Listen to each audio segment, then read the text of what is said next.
Get ready. Shakur Stevenson versus Oscar Valdez. The Boxing Ego first look. Tale of the tape. What up, Fight World? It's your boy Ego, and I'm back with some more boxing. This is something special, so follow along. Shakur Stevenson versus Oscar Valdez, Saturday, April 30th, presented by Top Rank and ESPN at the MGM Grand Garden Arena. Make sure you get ESPN or ESPN Plus. You can use my link in the description and sign up for ESPN Plus. It does help the channel when you guys click on the link. The battle for junior lightweight supremacy is on hand. The WBC champion, trained out of the Canelo Alvarez gym, Oscar Valdez, will meet the WBO champion, Shakur Stevenson, from Newark, New Jersey. This is a unification, a showdown, if you will, between two undefeated fighters. Again, the date is Saturday, April 30th, this weekend in Las Vegas. Now, I'm really looking forward to this fight. It has been a long time coming. Shakur Stevenson recently did an interview, and he was asked, how long have you been chasing Oscar Valdez? To which Shakur Stevenson responded, since 2018. And that sounds about right. Shakur Stevenson and Oscar Valdez previously in the same division together, and that was at featherweight, 126 pounds. This fight will take place at 130 pounds, but more on that later. And Oscar Valdez complained and said he was no longer able to make weight despite knowing Shakur Stevenson was his mandatory, and Shakur was chomping at the bit to get the fight. Oscar Valdez says he can no longer make the weight. He had weight struggles, so he decided to move up to 130 pounds. Shakur Stevenson stayed at the division a little bit longer and fought Joet Gonzalez. There was some beef with Shakur Stevenson dating Joet Gonzalez's sister. Needless to say, in the fight, when it came time to it, Shakur showed up and beat Joet Gonzalez easily. I know, because I was in Reno for that particular fight as credentialed media. Then after Shakur Stevenson, immediately he had no title defenses at the featherweight division, decided to move up, and he's still been calling out Oscar Valdez. Roll the clip. When you saw that blood streaming from his face? I smelled blood. I saw he was bleeding. I'm like, okay, I gotta attack the cut. So every punch I was looking for, I was trying to touch the cut, just to make the doctor stop it. The first title you ever won was a vacant belt. This one you had to take from another fighter. How did that feel? It felt amazing. I want to be a superstar in the sport. I'm here to last. I take my craft very serious. I'm disciplined. I did a strong camp. I want to thank my team, Coach Wally Moses, Jack, Dirk, Kay. I had a strong team. They got me prepared for this, and we was in the gym grinding. Everyone talks about... I love my family and friends, too. I appreciate y'all. Everyone talks about the young princes, kings, whatever you want to call them, at 135 who don't step into the ring against one another. But here at 130, there's champions who want to fight. Who do you want to fight? I mean, there's only one fight left at the end of the day. It's the biggest fight in the division. Oscar can't keep ducking. It's time for him to fight. It's me versus Oscar Valdez. There's nothing else to look forward to. The 130-pound division, we need to unify. Let's get it. That's exactly what boxing needs. Shakur.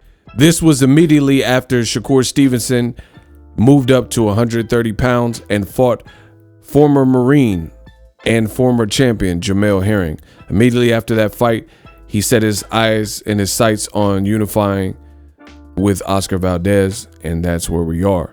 Now, I'd be remiss to not talk about this. In Oscar Valdez's last fight, I thought he lost to Robson Conceição, and it was complete with all the drama, all the theatrics. Oscar Valdez failed a drug test with phentermine. Phentermine is a banned substance. It was in the system of Oscar Valdez.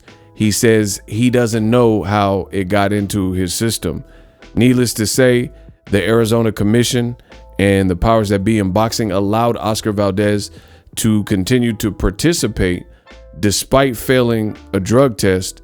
He proceeded to fight Robson Conceição, and just like his name, Robson, that's what the judges did. They robbed son. I thought Robson Conceição clearly beat Oscar Valdez. So that's the performance right before this particular fight in Stevenson-Valdez. So Shakur Stevenson definitely coming off of the stronger performance. However, Oscar Valdez did have a spectacular knockout just before that, fighting a former champion himself, and that was Miguel Berchelt.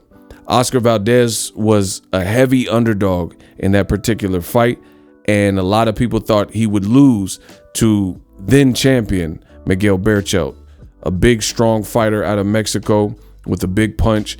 And Oscar Valdez, he showed up and he put on a career-defining performance. Now, one thing that's great about this fight is styles make fights. You got two completely different styles, two contrasting styles. Oscar Valdez, he's definitely strong. He's definitely durable. Again, Miguel Berchelt fight showed his menacing power when he's on. He showed you that he's tough. Fights like Scott Quigg, where he had a broken jaw in that particular fight, and he was able to weather the storm to remain undefeated. He was dropped in Arizona. He fought a Filipino fighter, and in that fight he got dropped, but he also dropped the opponent and rallied to win that particular fight as well before his hometown crowd. As far as Shakur Stevenson, he's been more impressive. Some people were less than impressed with his performance over the African Nakathila. I will add that when he fought Nakathila, he did say the guy was powerful and the guy was awkward.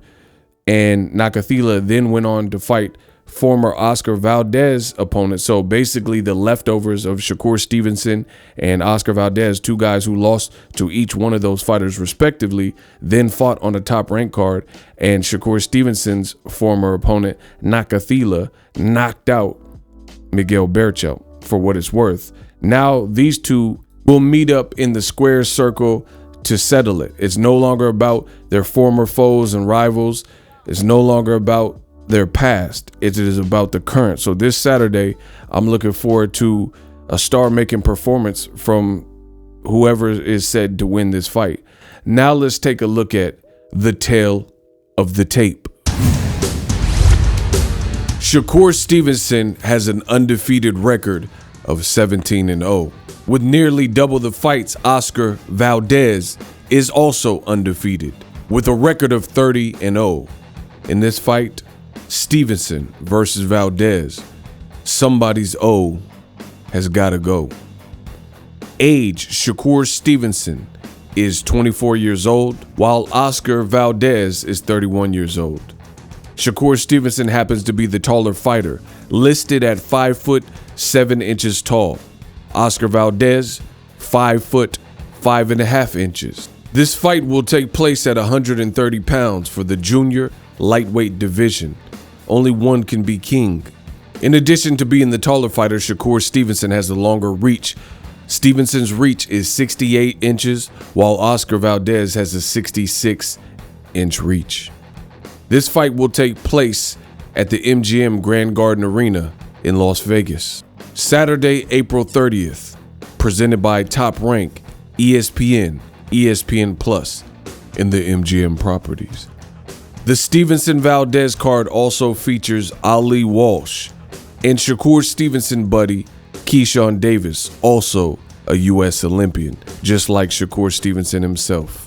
Since 2018, Shakur Stevenson has called out Oscar Valdez. It's been a while, but now, April 30th, we'll see a clash in styles. The young, vibrant Shakur Stevenson has been itching to prove that he remains and is one of the top fighters, if not the top fighter in the sport of boxing. He ranked himself #1 pound for pound, and he hopes to show that with Stevenson-Valdez. Oscar Valdez has had his fair share of ups and downs. In the Scott Quigg fight, he had a broken jaw, which he weathered to win that fight. Last year, he tested positive for phentermine, which he claims was a mistake based on herbal tea. This is a chance for redemption. If Oscar Valdez is able to beat the young rising star Shakur Stevenson, then the sky is the limit. Trained by Canelo Alvarez trainer Eddie Reynoso. Both guys were previously champions at featherweight, 126 pounds. After Oscar Valdez moved up, Shakur Stevenson shortly after followed him. Now they meet in the square circle, where everything will finally be decided. There are no mistakes in boxing. 2 kings, 1 crown, and best believe it's about to go down. Stevenson, Valdez, junior lightweight supremacy on the line. Make sure you guys tune in April 30th on ESPN. Who will you pick, Shakur Stevenson or Oscar Valdez? Styles make fights. Drop that in the comment section. Also, let me know what future fights you would like to see showcased in the Boxing Ego First Look. Tale of the tape. Often imitated, but never duplicated. Shakur Stevenson, Oscar Valdez. One night, I will see you at the fights. As always, hate, comment, and subscribe. Till next video, it's Ego. Signing off. The future is now. The Hibernation 5s by Kenichi Bear. Hybrid gaming and lifestyle headphones. Out of the box, you can connect to any console or PC. Bluetooth ready with a low latency USB adapter, color RGB, and extreme bass mode. The Hibernation 5s adjust to you. Whether you need a gaming, travel, gym, or lifestyle headphones, the Hibernations got you covered. The new Hibernation 5s, link in the description. Customize the way you hear the world. Welcome to the nation. Are you tired of your YouTube videos not getting any views? Well, consider TubeBuddy. I've used TubeBuddy for years to scale up my YouTube channel. Now we're sitting over 200,000 subscribers. TubeBuddy is a browser extension that offers a ton of built-in productivity and time-saving services to take your channel to the next level. Use my link in the description to get started with TubeBuddy and level up your channel faster. We work it.